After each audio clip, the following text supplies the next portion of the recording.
So I want to welcome everybody. We're going to give another COVID update as we try to look at what our status is. I wanted to start by welcoming everybody, wishing them a very happy spring. I'm going to share my screen here.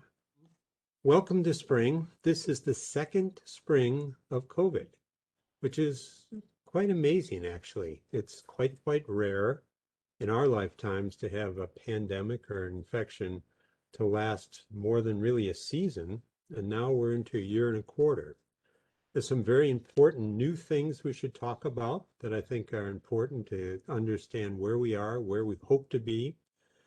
And I just want to put this race I talked about last time between the COVID-19 virus and its variations or mutations and the vaccination. In a battlefield which is punctuated by masks, hand washing, and separation. That's really what it is. The setting is amazing. 2 days ago, we had 39,000 people, no masks, shouting and screaming at a Major League Baseball game in Texas, completely unprotected, and virtually most of them unvaccinated. Yet we had 35 adults and children in a Dane County child care facility sickened by COVID.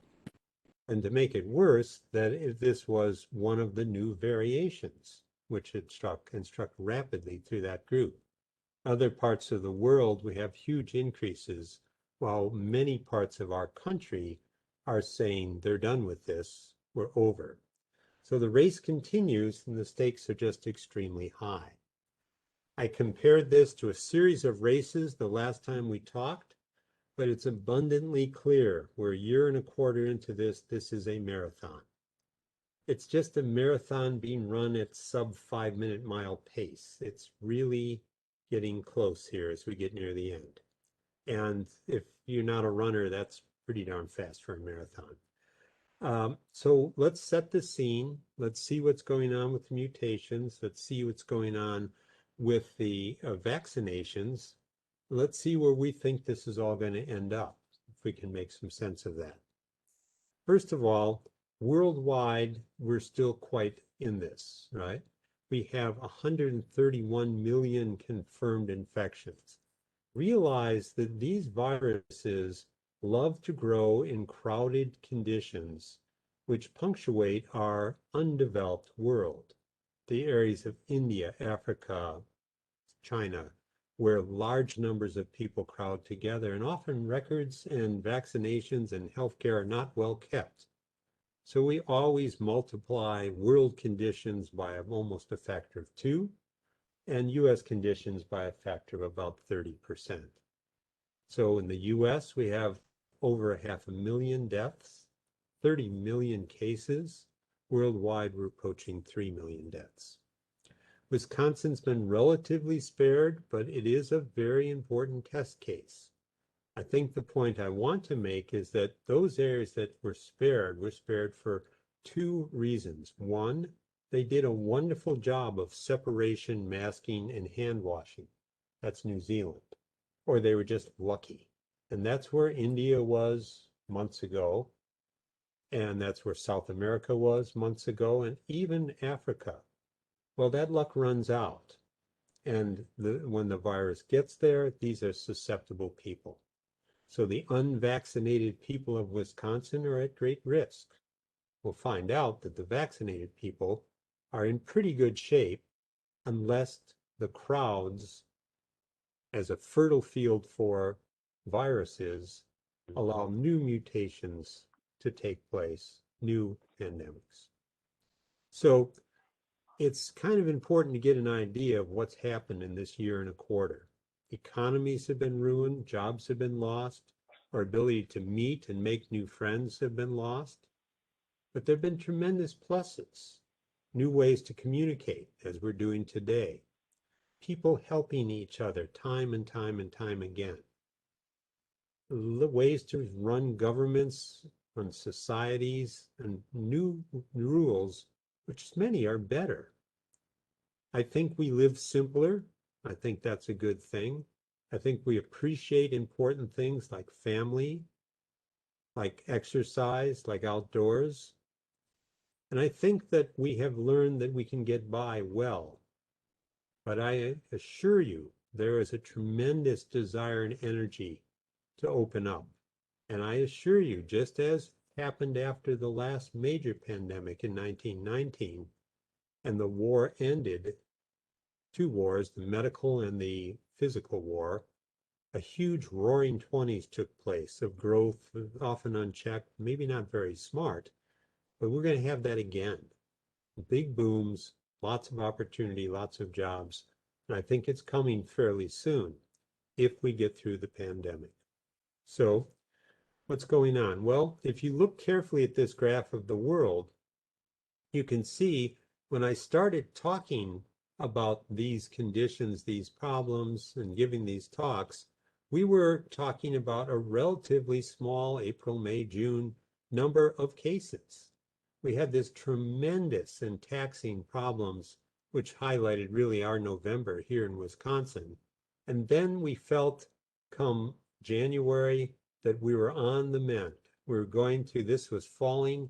And as it fell and we began to find beds in our hospitals again, coincident with us vaccinating the highest risk people, the people that are in the nursing homes, the elderly, it fell. And we got confidence, cocky, but we shouldn't have been, because this is what's happened in March and April. We are way worse than we were worldwide back in July, a year, 9 months ago. So this curve is very unsettling. It means there are a lot of susceptible people in the world who not only are at risk, but can also generate new mutations from these large crowded groups, which could mean trouble. We have strategies. When we've masked, washed hands, and separated, we have held it at bay. When we vaccinated, we have severely depleted the ability of this to spread. That means we have a lot, billions of people we need to vaccinate. We have a worldwide responsibility. And that's really important, because this virus is not done. And the impacts are real, because these vaccinations are very, very unequally distributed, primarily to wealthy countries.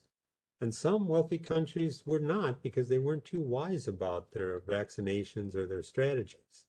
So you might have 18% of the United States having two doses and 30% having one. Israel has 80. Other countries, many countries, have less than 1%. And that's why we're seeing surges in India, in Brazil, and another second surge in Europe that thought they were past it. What about Wisconsin? Well, we have been fortunate. And believe me, we are careful about masking, but not terribly. We're careful about hand washing and separation as a state, but not terrifically.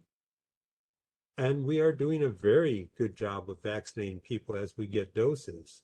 But nevertheless, while we were so successful and thought we were through it, we're beginning to see, as is the United States, this tail rising again. And that should cause pause. Because all of these curves tell us that masking and separation and hand washing work. We've had no flu. We haven't had huge surges of common colds.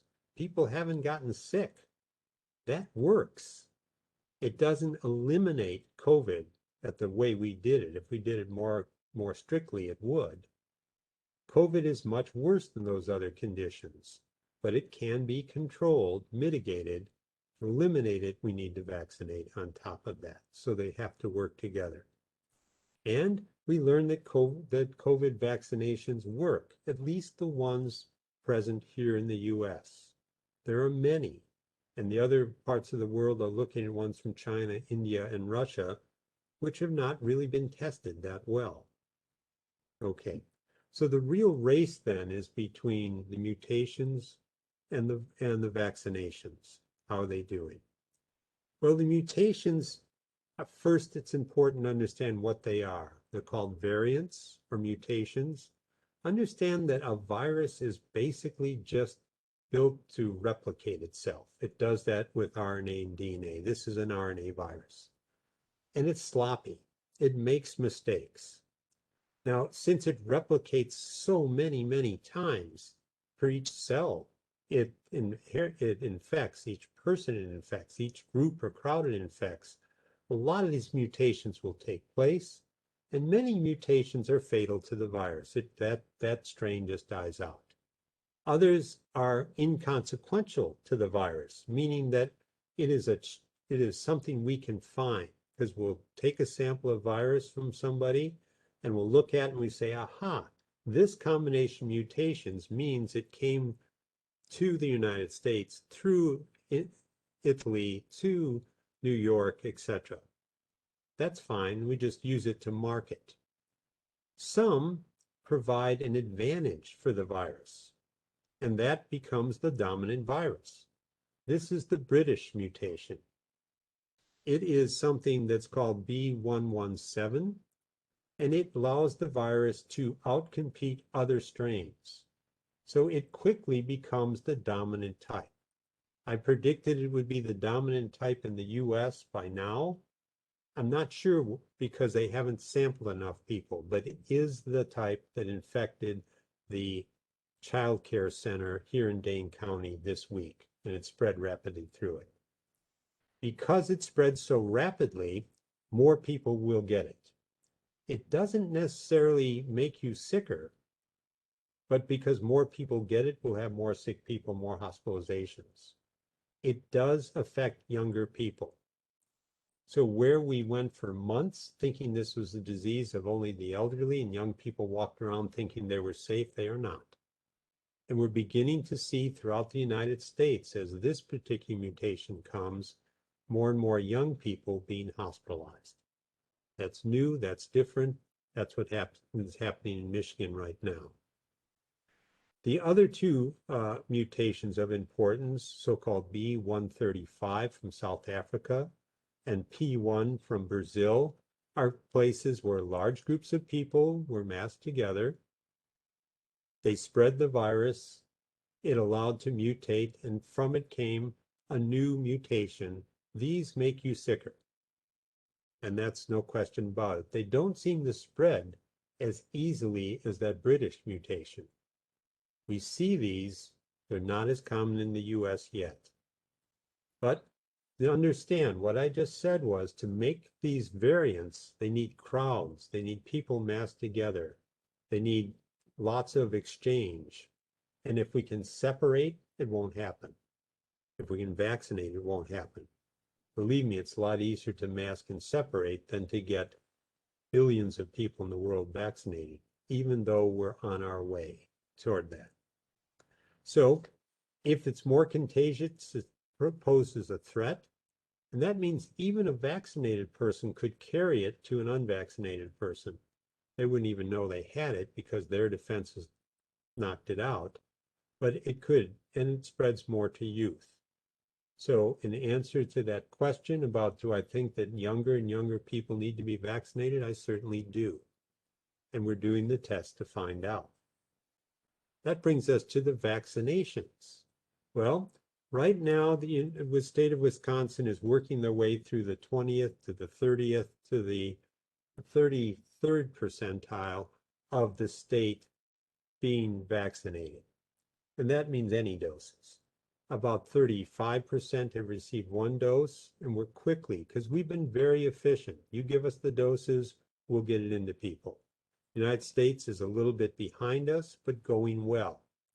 Now, this is because, as we talked about a month ago, the new government on Inauguration Day said we want 1 million doses a day.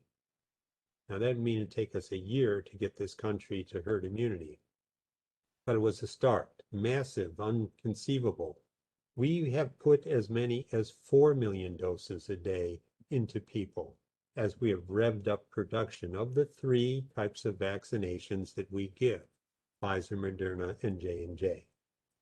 Of those, the 2 with the newer technology, the Pfizer and the Moderna, are easier to mass produce. The more standard technology of J&J comes slower, and indeed they've had problems turning out the vaccinations in the numbers we need and want. But that's where we're going. It's important to know I haven't said anything about the vaccinations the rest of the world is using. The ones we talked about, sure, but we've bought most of those doses. But the AstraZeneca, the Sputnik from Russia, the Chinese, and the Indian, among others, all of which we're not as certain as to their efficacy as yet. So there have been stops and starts worldwide. And as I pointed out, their vaccination programs are as important to us as ours are, because we are that interdependent. We'll never vaccinate everybody, and they will always be susceptible. And if we're vaccinated and somewhere in South Africa, a mutant comes that defeats our vaccination, we need a booster shot. So what do we know about that? Well, the news is pretty good. The two that we've known longest, Pfizer and Moderna, are lasting and efficacious for the full 6 months we've been using them.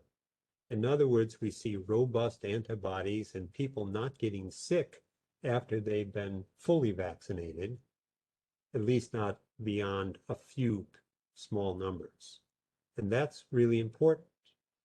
Equally important, what we've learned so far, especially with the South African, the more deadly, and the British, the more likely to be caught, those variations are defeated by the vaccinations we're giving out in this country.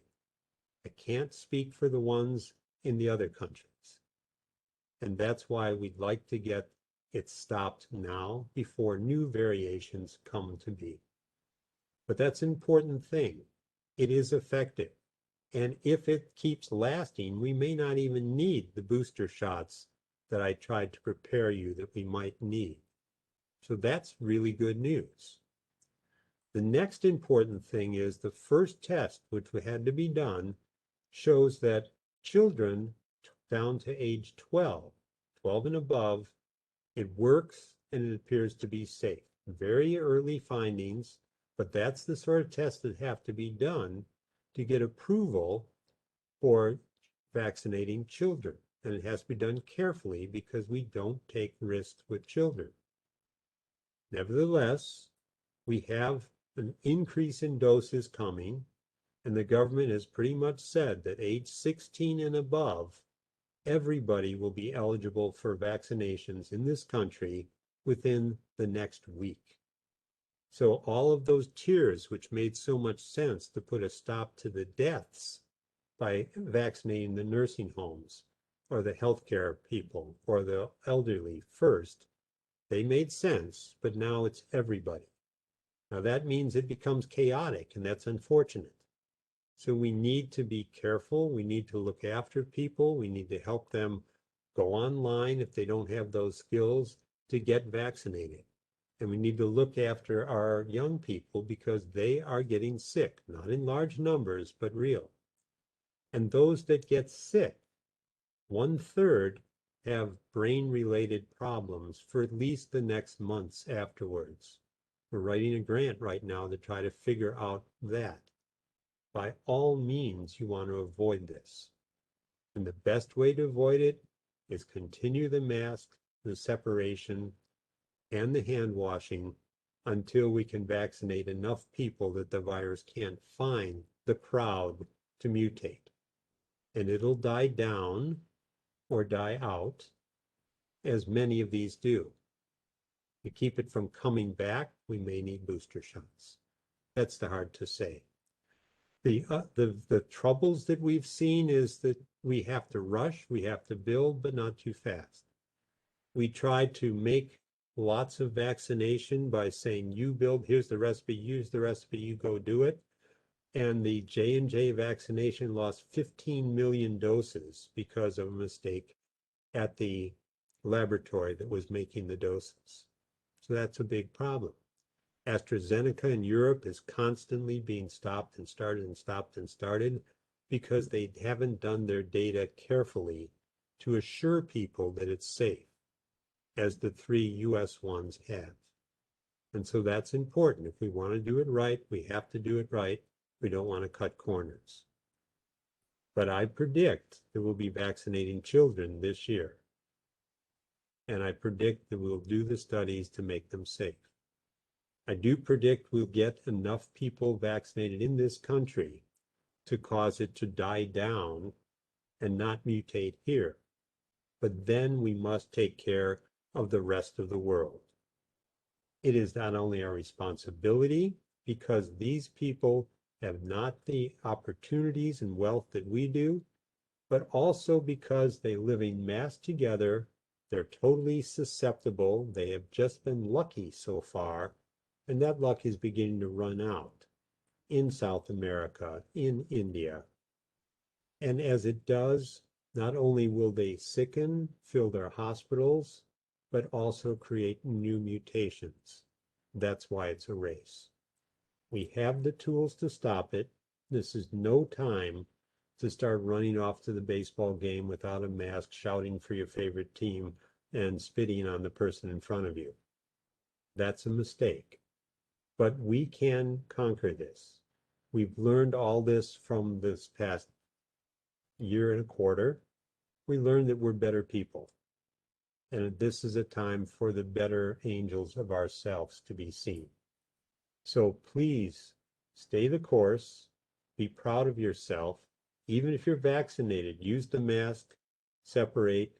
Yes, you can go see your vaccinated friends. You keep your distance, etc. Yes, you can hug your grandchildren, but protect them because they're still susceptible.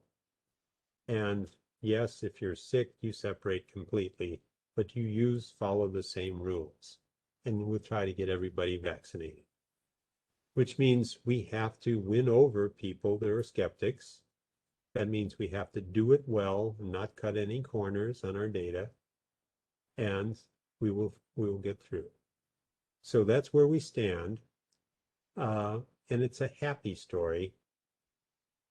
Nervous, of course, but it's happy because of the people in this world that have worked so hard to get us here. That means you.